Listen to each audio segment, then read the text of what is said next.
ಅಲ್ಲ ಸ್ವಾಮಿ, ನನಗೆ ಅನ್ಯಾಯ ಆಗಿದೆ ಅಂತ ಹೇಳ್ಬಿಟ್ಟು ಕಂಡವರ ಆಸ್ತಿನ ಹೊಡೆಯೋದು ಯಾವ ನ್ಯಾಯ ಇದು? ನಿಮಗೆ ಅನ್ಯಾಯ ಆಗಿದ್ರೆ ನಿಮಗೆ ನ್ಯಾಯ ಬೇಕಾದರೆ ನೀವು ಕೋರ್ಟ್ಗಳನ್ನ ಕೇಳಬೇಕು. ನೀವು ಅದನ್ನು ಬಿಟ್ಬಿಟ್ಟು ಸಾರ್ವಜನಿಕ ಆಸ್ತಿಗಳನ್ನ ನಷ್ಟ ಮಾಡ್ತಿದ್ದೀರಿ, ಕಂಡವ್ರ ಮನೆಗೆ ಬೆಂಕಿ ಹಚ್ತಿದ್ದೀರಿ. ಇಲ್ಲಿ ಮಮತಾ ಬ್ಯಾನರ್ಜಿ ಹೇಳ್ತಾರೆ, ನಾನು ಈ ಬಿಲ್ಲನ್ನು ಯಾವುದೇ ಕಾರಣಕ್ಕೂ ಪಶ್ಚಿಮ ಬಂಗಾಳದಲ್ಲಿ ತರೋದಕ್ಕೆ ಬಿಡೋದಿಲ್ಲ ಅಂತ. ಈ ಇಂಡಿ ಕೂಡದಲ್ಲಿದ್ದಾರಲ್ಲ, ಈ ಮೈತ್ರಿ ಕೂಡದಲ್ಲಿದ್ದಾರಲ್ಲ, ಕಾಂಗ್ರೆಸ್ ಮೈತ್ರಿ ಕೂಡದಲ್ಲಿ ಇವರೆಲ್ಲ ಏನು ಹೇಳ್ತಿದ್ರಲ್ಲ, ಇದೆಲ್ಲ ಸುಳ್ಳು. ಈ ಬಿಲ್ಲನ್ನು ಯಾವುದೇ ಕಾರಣಕ್ಕೂ ಯಾವುದೇ ರಾಜ್ಯ ಸರ್ಕಾರ ತಡೆಯೋದಕ್ಕೆ ಬರೋದಿಲ್ಲ. ನೀವು ದಂಗೆ ಮಾಡೋದಕ್ಕೆ, ರೋಡ್ಗಿಳಿಯೋದಕ್ಕಿಂತ ಮುಂಚೆ ನಿಮ್ಮನ್ನು ಪ್ರಚೋದನೆ ಮಾಡೋರಿಗೆ ಒಂದು ಪ್ರಶ್ನೆನ ಕೇಳಿ, ದಯಮಾಡಿ ಒಂದು ಪ್ರಶ್ನೆನ ಕೇಳಿ ಅವರಿಗೆ.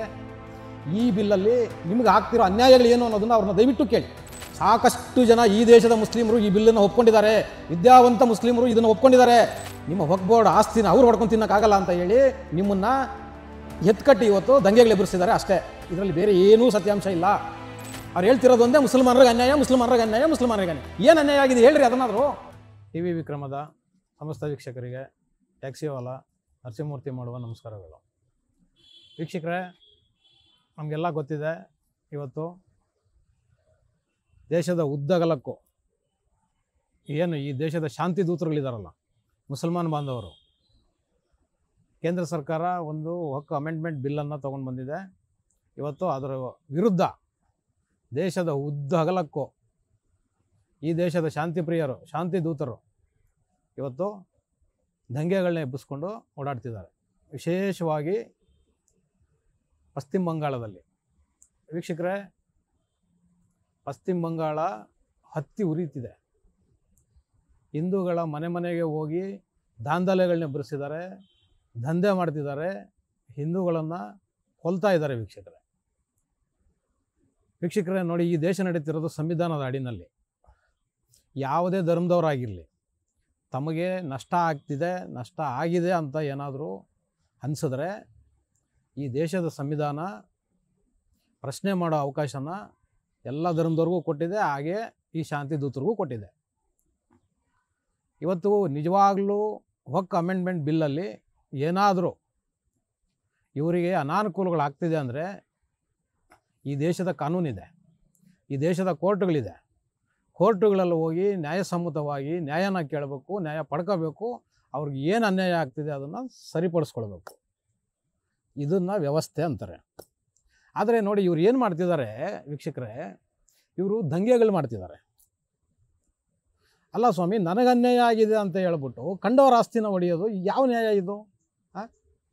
ನಿಮಗೆ ಅನ್ಯಾಯ ಆಗಿದ್ರೆ ನಿಮಗೆ ನ್ಯಾಯ ಬೇಕಾದರೆ ನೀವು ಕೋರ್ಟ್ಗಳನ್ನ ಕೇಳಬೇಕು.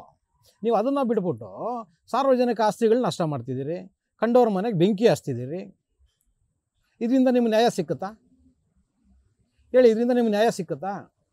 ಇದರಿಂದ ಏನಾಗ್ತಿದೆ ಇವತ್ತು ನೋಡಿ, ಮಮತಾ ಬ್ಯಾನರ್ಜಿ ಹೇಳ್ತಾರೆ, ನಾನು ಈ ಬಿಲ್ಲನ್ನು ಯಾವುದೇ ಕಾರಣಕ್ಕೂ ಪಶ್ಚಿಮ ಬಂಗಾಳದಲ್ಲಿ ತರೋದಕ್ಕೆ ಬಿಡೋದಿಲ್ಲ ಅಂತ. ಒಂದು ಮುಸಲ್ಮಾನ್ ಬಂಧುಗಳು ಯೋಚನೆ ಮಾಡಬೇಕು. ನೋಡಿ, ಮಮತಾ ಬ್ಯಾನರ್ಜಿ ನಿಮಗೆ ಸುಳ್ಳು ಹೇಳ್ತಿದ್ದಾರೆ, ಖಂಡಿತ ನಿಮಗೆ ಸುಳ್ಳು ಹೇಳ್ತಿದ್ದಾರೆ. ಮಮತಾ ಬ್ಯಾನರ್ಜಿ ಆಗಲಿ, ಈ ದೇಶದ ಯಾವುದೇ ರಾಜ್ಯಗಳಾಗಲಿ ಆ ಬಿಲ್ಲನ್ನು ತಡೆಯೋಕ್ಕೆ ಸಾಧ್ಯನೇ ಇಲ್ಲ. ನಿಮಗೆ ಏನೆಲ್ಲ ಹೇಳ್ತಿದ್ದಾರಲ್ಲ ಈ ಕಾಂಗ್ರೆಸ್ನವರು, ಈ ಇಂಡಿ ಕೂಡದಲ್ಲಿದ್ದಾರಲ್ಲ, ಈ ಮೈತ್ರಿ ಕೂಡದಲ್ಲಿದ್ದಾರಲ್ಲ, ಕಾಂಗ್ರೆಸ್ ಮೈತ್ರಿ ಕೂಡದಲ್ಲಿ ಇವರೆಲ್ಲ ಏನು ಹೇಳ್ತಿದ್ದಾರಲ್ಲ, ಇದೆಲ್ಲ ಸುಳ್ಳು. ಈ ಬಿಲ್ಲನ್ನು ಯಾವುದೇ ಕಾರಣಕ್ಕೂ ಯಾವುದೇ ರಾಜ್ಯ ಸರ್ಕಾರ ತಡೆಯೋದಕ್ಕೆ ಬರೋದಿಲ್ಲ. ನಿಮಗೆ ಸುಳ್ಳು ಹೇಳ್ತಿದ್ದಾರೆ. ಮತ್ತು ನೀವು ಇನ್ನೊಂದು ಅರ್ಥ ಮಾಡ್ಕೊಳ್ಳಿ, ನೀವು ದಂಗೆ ಮಾಡೋದಕ್ಕೆ, ರೋಡ್ಗಿಳಿಯೋದಕ್ಕಿಂತ ಮುಂಚೆ ನಿಮ್ಮನ್ನು ಪ್ರಚೋದನೆ ಮಾಡೋರಿಗೆ ಒಂದು ಪ್ರಶ್ನೆನ ಕೇಳಿ, ದಯಮಾಡಿ ಒಂದು ಪ್ರಶ್ನೆನ ಕೇಳಿ ಅವರಿಗೆ. ಈ ಬಿಲ್ಲಲ್ಲಿ ನಿಮಗೆ ಆಗ್ತಿರೋ ಅನ್ಯಾಯಗಳು ಏನು ಅನ್ನೋದನ್ನು ಅವ್ರನ್ನ ದಯವಿಟ್ಟು ಕೇಳಿ. ಅದರಲ್ಲಿ ಯಾವ ಅನ್ಯಾಯನೂ ಇಲ್ಲ. ಬರೀ ನಿಮ್ಮ ಮತ ಬ್ಯಾಂಕನ್ನು ಅವರು ಗಟ್ಟಿ ಮಾಡ್ಕೊಳ್ಳೋದಕ್ಕೋಸ್ಕರ ನಿಮ್ಮನ್ನು ಪ್ರಚೋದನೆ ಮಾಡಿ ನಿಮ್ಮನ್ನು ಇವತ್ತು ಬೀದಿಗಿಳಿಸ್ತಿದ್ದಾರೆ ಅಷ್ಟೇ. ದಯವಿಟ್ಟು ಹೇಳ್ತಾ ಇದ್ದೀನಿ, ಮುಸಲ್ಮಾನ್ ಬಾಂಧವರು, ನೀವು ಈ ವಿಚಾರದಲ್ಲಿ ಕಾಂಗ್ರೆಸ್ಸು ಮತ್ತು ಅದರ ಮಿತ್ರ ಪಕ್ಷಗಳ ಜೊತೆ ಸೇರ್ಕೊಂಡು ಅವರ ಮಾತುಗಳನ್ನ ಕೇಳ್ಕೊಂಡು ಇವತ್ತು ನೀವು ದಾರಿ ತಪ್ಪಿದ್ದೀರಾ. ಈ ವಕ್ಫ್ ಅಮೆಂಡ್ಮೆಂಟ್ ಬಿಲ್ ಏನಿದೆ, ಇದು ಬಡ ಮುಸಲ್ಮಾನರಿಗೋಸ್ಕರನೇ ಕೇಂದ್ರ ಸರ್ಕಾರ ತಂದಿರೋಂಥದ್ದು. ಯಾವ ವಕ್ಫ್ ಆಸ್ತಿಗಳನ್ನು ವಕ್ಫ್ ಬೋರ್ಡ್ನಲ್ಲಿ ಇದ್ದಂತಹ ಪ್ರಭಾವಿಗಳು, ರಾಜಕಾರಣಿಗಳು, ಅವರಿಂದ ಓಡ್ಕೊಳ್ಳೋ ಪುಂಡ್ರು, ರಿಯಲ್ ಎಸ್ಟೇಟ್ನವರು ನುಂಗಿ ನೀರು ಕುಡಿತಿದ್ದ ಆಸ್ತಿನ ಬಡ ಜನರಿಗೆ ಸಿಕ್ಕಲಿ ಅಂತ ತಂದಿರೋ ಬಿಲ್. ಇದನ್ನು ನೀವು ವಿರೋಧ ಮಾಡೋದ್ರಲ್ಲಿ ಯಾವ ಅರ್ಥನೂ ಇಲ್ಲ. ನೀವು ವಿರೋಧ ಮಾಡೋದೇ ಆದರೆ ದಯವಿಟ್ಟು ನೀವು ಕೋರ್ಟ್ಗಳ ಮುಖಾಂತರ ನೀವು ಅರ್ಜಿಗಳನ್ನು ಹಾಕಿ ನ್ಯಾಯನ ಕೇಳಿ. ಅದ್ರ ಬದಲು ಕಂಡಲ್ಲಿ ದಂಗೆನ ಎದ್ದು ದಾಳಿನ ಮಾಡಿ ಜನರನ್ನ ಕೊಲ್ಲೋದಾಗಲಿ, ಬೆಂಕಿ ಹಚ್ಚೋದಾಗಲಿ, ಸಾರ್ವಜನಿಕ ಆಸ್ತಿ ಪಾಸ್ತಿಗಳನ್ನ ನಷ್ಟ ಮಾಡೋದ್ರಿಂದ ಯಾವ ಪರಿಹಾರನೂ ಸಿಗೋದಿಲ್ಲ. ಇದರಿಂದ ಒಂದೇ ಒಂದು ಉದ್ಭವ ಆಗುತ್ತೆ, ಈ ದೇಶದಲ್ಲಿ ಹಿಂದೂ ಮುಸ್ಲಿಮರ ಮಧ್ಯೆ ಒಂದು ದೊಡ್ಡ ಕಂದಕ ನಿರ್ಮಾಣ ಆಗುತ್ತೆ. ನೋಡಿ, ಮಮತಾ ಬ್ಯಾನರ್ಜಿ ಉದ್ದೇಶನೂ ಕೂಡ ಅದೇ. ಖಂಡಿತ ಮಮತಾ ಬ್ಯಾನರ್ಜಿ ಉದ್ದೇಶ ಅದೇ ಇರೋದು. ಹಿಂದೂ ಮುಸ್ಲಿಮರ ಮಧ್ಯೆ ಒಡಕನ್ನು ತಂದಿಕ್ಕೋದು, ಮುಸ್ಲಿಮನ್ನ ಗಟ್ಟಿಯಾಗಿ ತನ್ನ ಕಡೆ ಹಿಡಿದಿಟ್ಕೊಳ್ಳೋದು. ಇದು ಮಮತಾ ಬ್ಯಾನರ್ಜಿ ಮಾಡ್ತಿರೋ ಪ್ಲಾನ್. ಇದು ದಯವಿಟ್ಟು ಮುಸಲ್ಮಾನ್ ಬಾಂಧವರು ಅರ್ಥ ಮಾಡ್ಕೊಳ್ಳಿ. ಈ ಬಿಲ್ಲಿಂದ ನಿಮಗೆ ಯಾವುದೇ ತೊಂದರೆ ಇಲ್ಲ. ಸಾಕಷ್ಟು ಜನ ಈ ದೇಶದ ಮುಸ್ಲಿಮರು ಈ ಬಿಲ್ಲನ್ನು ಒಪ್ಕೊಂಡಿದ್ದಾರೆ. ವಿದ್ಯಾವಂತ ಮುಸ್ಲಿಮರು ಇದನ್ನು ಒಪ್ಕೊಂಡಿದ್ದಾರೆ. ದಯವಿಟ್ಟು ನೀವು ಅವರನ್ನು ಒಂದು ಸರಿ ವಿಚಾರಿಸಿ. ನಿಮ್ಮನ್ನು ಯಾರು ಇವತ್ತು ದಾರಿ ತಪ್ಪಿಸಿದ್ದಾರೆ? ನಿಮ್ಮ ಜೊತೆಯಲ್ಲಿರೋ ರಾಜಕಾರಣಿಗಳು, ಅದರಲ್ಲೂ ವಿಶೇಷವಾಗಿ ಕಾಂಗ್ರೆಸ್ಸು ಮತ್ತು ಅದರ ಮಿತ್ರ ಪಕ್ಷಗಳು ಇವತ್ತು ನಿಮ್ಮನ್ನು ದಾರಿ ತಪ್ಪಿಸ್ತಿದೆ.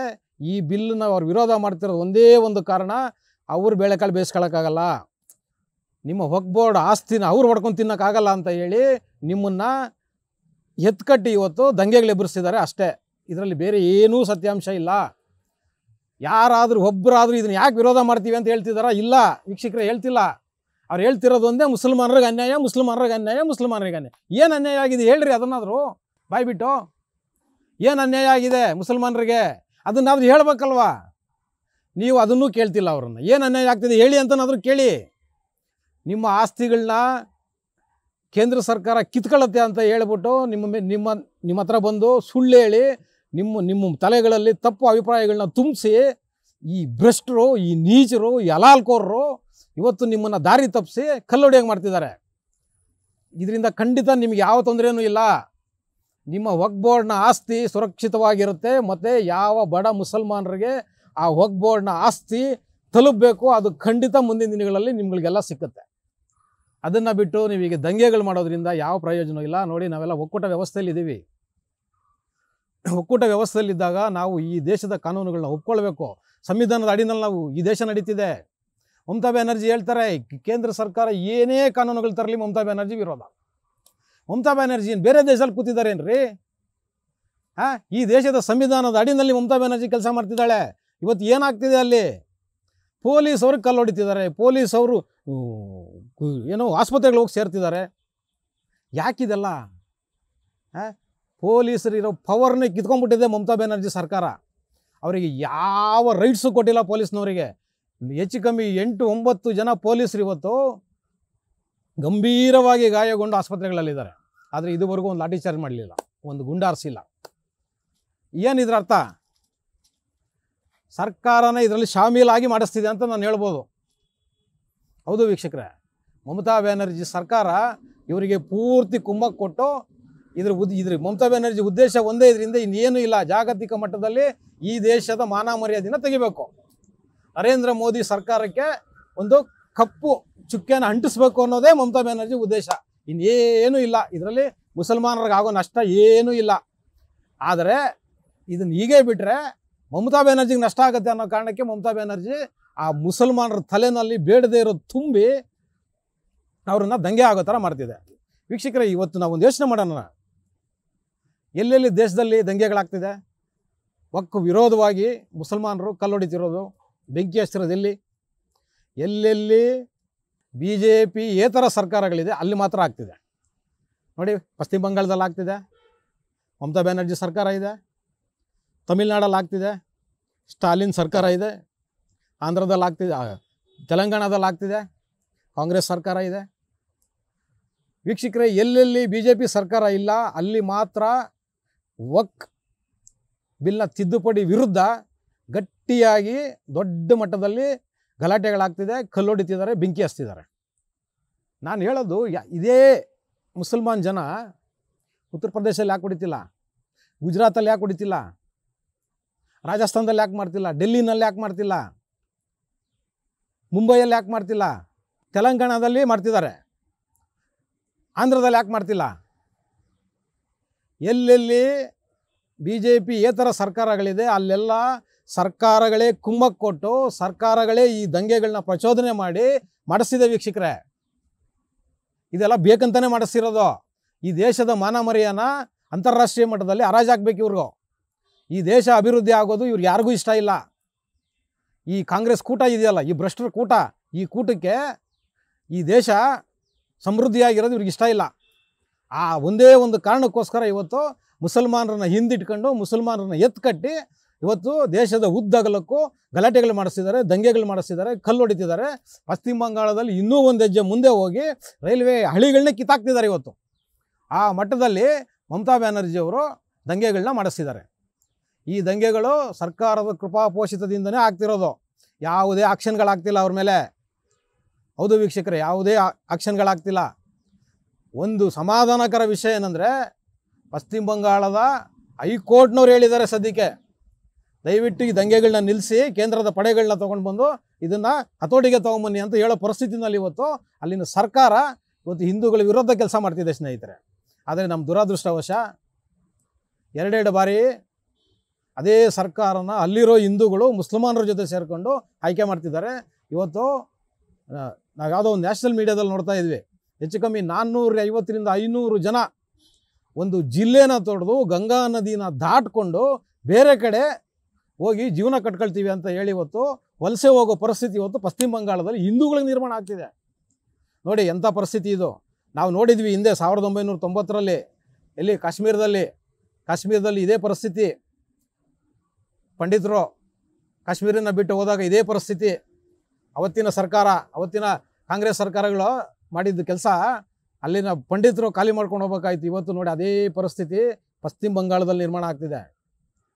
ಎಲ್ಲೆಲ್ಲಿ ಈ ಕಾಂಗ್ರೆಸ್ ಜೊತೆ ಸೇರ್ಕೊಂಡಿರೋ ಪಕ್ಷಗಳಿದ್ದಾವೆ ಈ ಇಂಡಿ ಕೂಟದಲ್ಲಿ, ಅವ್ರು ಎಲ್ಲೆಲ್ಲಿ ಸರ್ಕಾರಗಳು ಮಾಡ್ತಿದ್ದಾರೋ ಅಲ್ಲೆಲ್ಲ ಈ ದಂಗೆಗಳು ಮಾಡಿಸ್ತಿದ್ದಾರೆ ವೀಕ್ಷಕರೇ.